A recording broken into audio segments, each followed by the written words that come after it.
Hello and welcome. You are listening to the Gay with God podcast, a safe place for us to share our stories and support one another. How long did we know? What challenges did we face? Did we lose our faith? When did we find our way back home? Or are we still searching?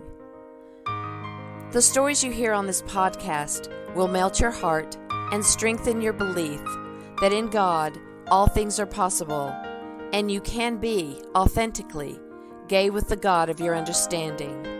I am your host, Midge Noble, and I am very honored that you are here.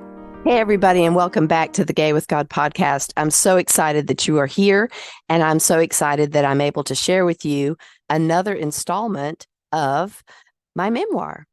So today, I want to read you a little something from the very last part of the memoir. It's entitled, I Died at 30. So here we go. Unfortunately for Mary, I was out shopping when Mama called.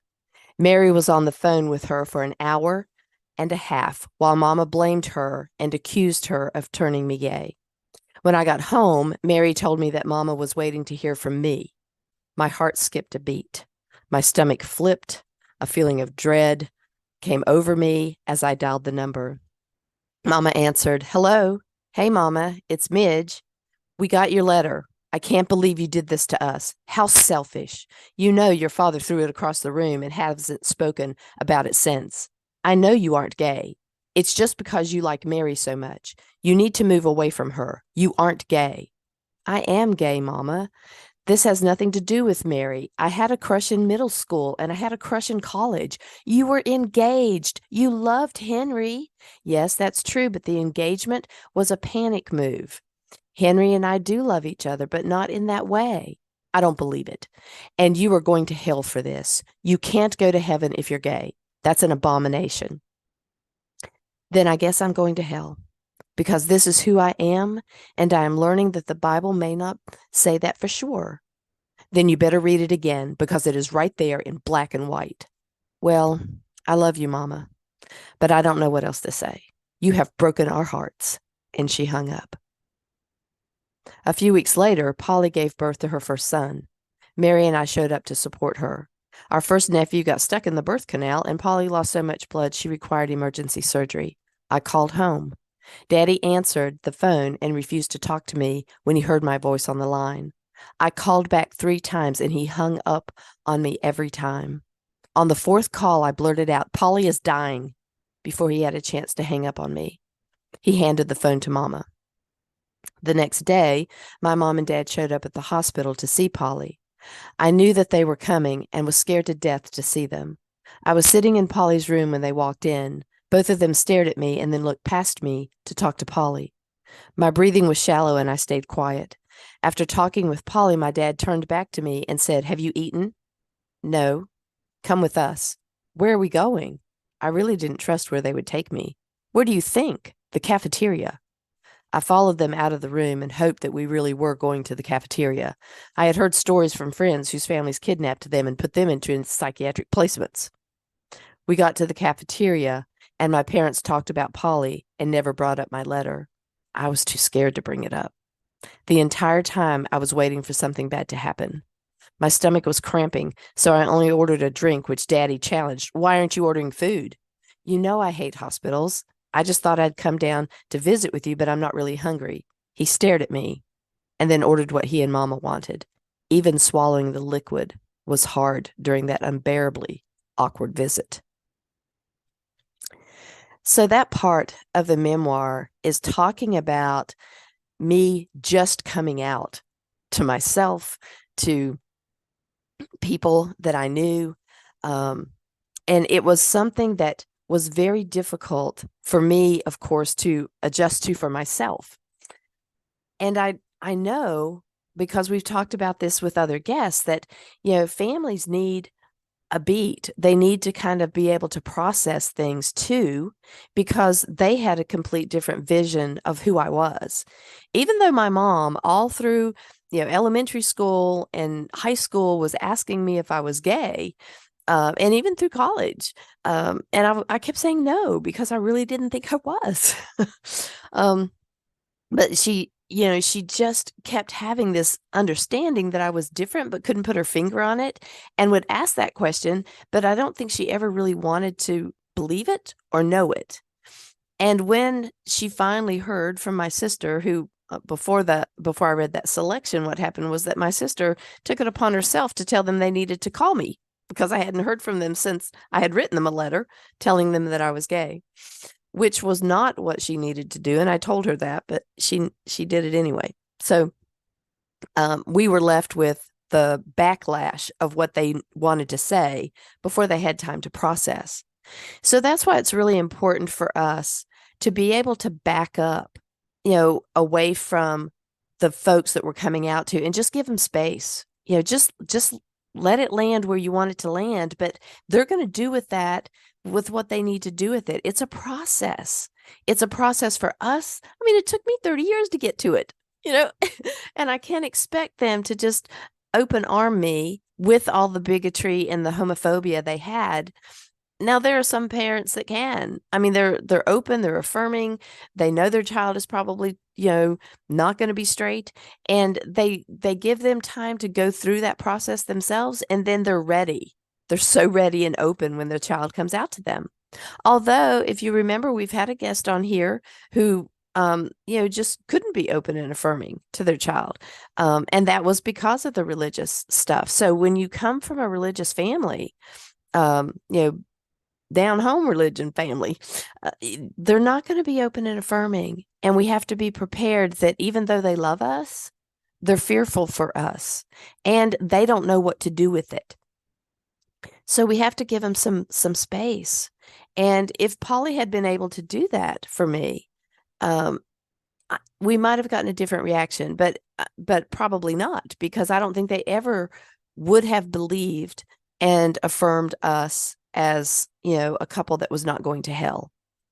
Now, as it turns out, I was always in relationship with my family, although it was extremely awkward and uncomfortable at times, and it was unbearable at times, especially through holidays. And my dad was very, very touchy about the fact that he didn't want it put up in his face. Don't shove it down my throat, he would say. And so even if I inadvertently touched my beloved on the arm while I was talking, which you do a lot with people, but because he knew that we were gay, any kind of touch or any kind of innuendo that I was gay, he couldn't handle it. And he would get really angry and yell, "Don't shove that down my throat." So we had to be so super careful, and we chose to be. Mary was very patient with me needing to be still in relationship with my family, even though there were times that I threatened not to be because it was just too hard. But that's that piece of me that still wanted love and connection and acceptance. And I think that word acceptance is such a sad word, because we shouldn't have to be accepted by anyone. We should just be loved by people, and acceptance should kind of come with that. But we crave the acceptance from our families in a way that's toxic, really. We're not doing it for us. It's toxic in that we are being hurt by loving our families when they can't love us the way we deserve to be loved. And we all make a decision on how we are going to go forward with that. Some people can write off their family and walk away and never think about it again. I'm an Enneagram 2, and I have a big, super empathic heart, and I care about everything that people think about me, and I care about pleasing them, and I care about doing the right thing. And it's something that I'm aware of, and I'm just now trying to figure out how to live with that and also meet my needs and still be who I am, because this is always the way I've been. In this situation, though, had I been able to distance myself from my family and not continue to be put in a box and not be allowed to be who I needed to be and just be free with that, I mean, it was always tension. for every holiday, for every birthday, for whenever we were together, there was this tension of don't touch her, don't say anything out of the way, don't call her honey, don't. It was all of these boxes that we got put into, and it was excruciating, just excruciating.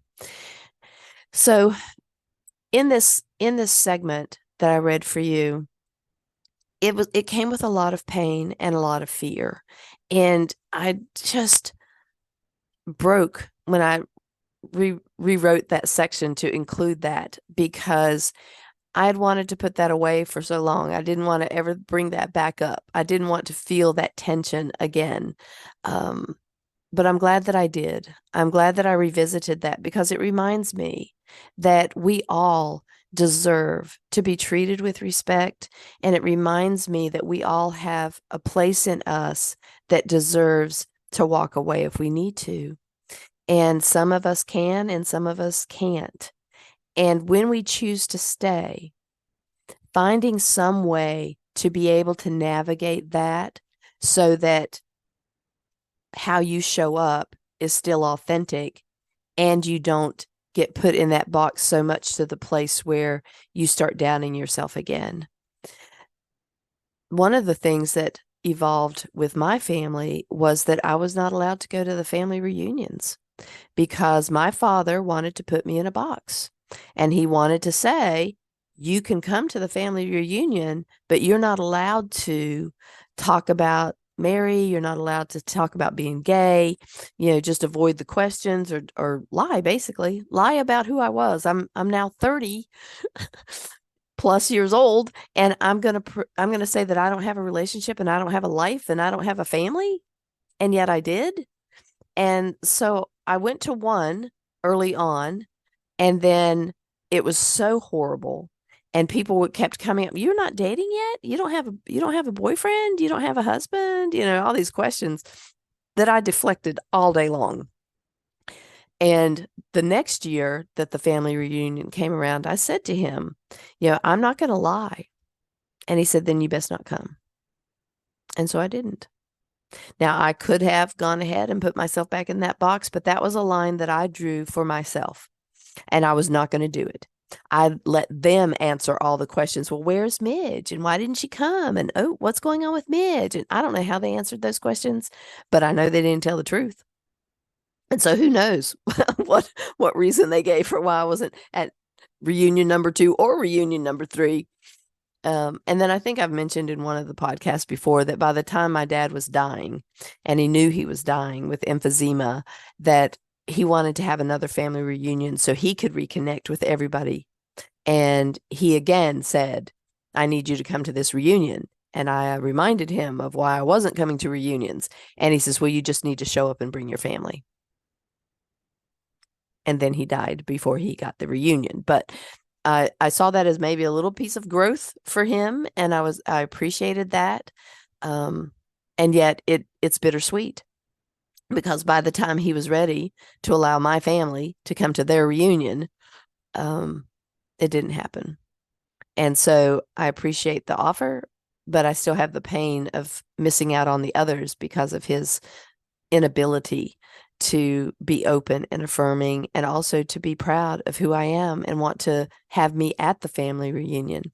Now, everybody else would have been just like my daddy. So none of them on that side of the family at all approve of me. There are probably a couple of family members on my mom's side that has been more open and affirming. And I have some gay cousins.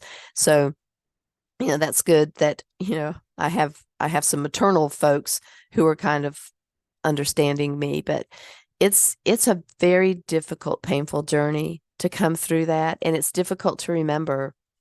But doing this memoir is something that has been life-changing for me, because some of those old wounds that I thought I had dealt with were not dealt with when I started writing it out. So I'm really glad that I've had this opportunity to revisit the pain that always will resonate in us, but it doesn't have to own us. So the pain will always resonate, but it doesn't have to own us. And what I mean by that is that I will always feel sadness for some of the things I've been through in my life, and some of that runs very deep. However, It is not going to be the thing that changes who I am. It's not going to silence me. It's not going to stop me from participating in pride. It's not going to stop me from being able to be gay with God. And it did for so many years. It messed with my brain, but not anymore. Now I am a Christian.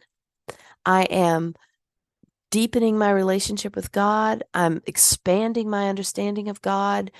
I'm still able to be authentically gay and love the God of my understanding. And that's brilliant. That's just brilliant for me to have come through this whole entire journey and finally be able to get to this place where I am authentically me.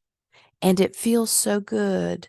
It feels so good to be gay and to be in a relationship with the God of my understanding.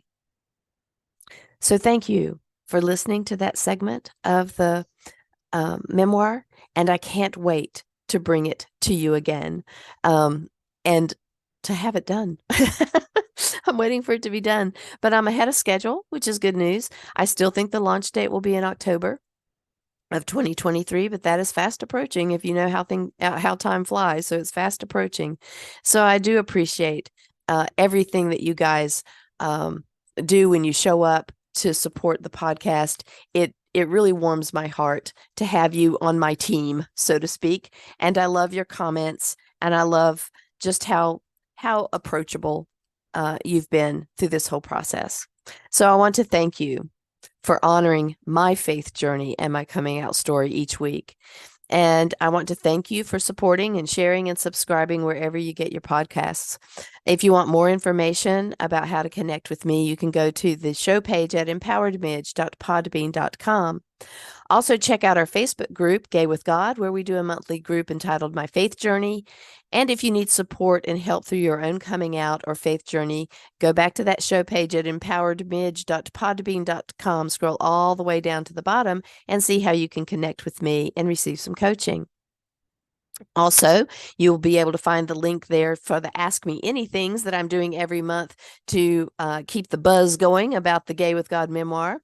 And the next installment of that will be April 13th at 7 p.m. Eastern Standard Time. So to get that Zoom link to join live for the Ask Me Anything, where I will be doing little segments from the memoir or from the untold stories, the stories that didn't get into the book and nobody will ever read them, but you guys will have access to that if you come to the Ask Me Anything. That's going to be April 13th, 7 p.m. Eastern Standard Time, and you can get that Zoom link at the Gay with God Facebook group, or you can also get it on my personal Facebook page. So thank you, everybody. If you are listening to this podcast and are questioning whether you can be gay and be in a relationship with the God of your understanding, if you identify as LGBTQI+, or not even sure yet if you're gay, God has always been within you, even when you didn't know it. You have always been gay with God. Thank you, everybody. Stay tuned to see how you can join the Gay with God community. And as always, you are loved. I want to invite you to become a part of the Gay with God community. How can you do that? Stay connected by messaging me your thoughts and comments in the comment section under the downloads of the show on the Gay with God show page.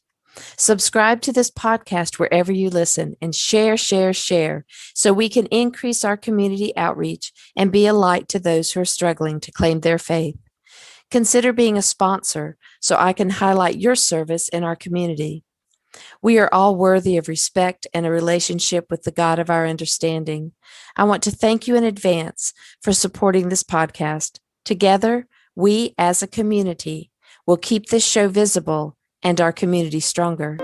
Deep gratitude to my friend Tim McClendon of Tim McClendon Music for allowing me to use an excerpt from Interlude 4, a song found on his CD entitled Sundance.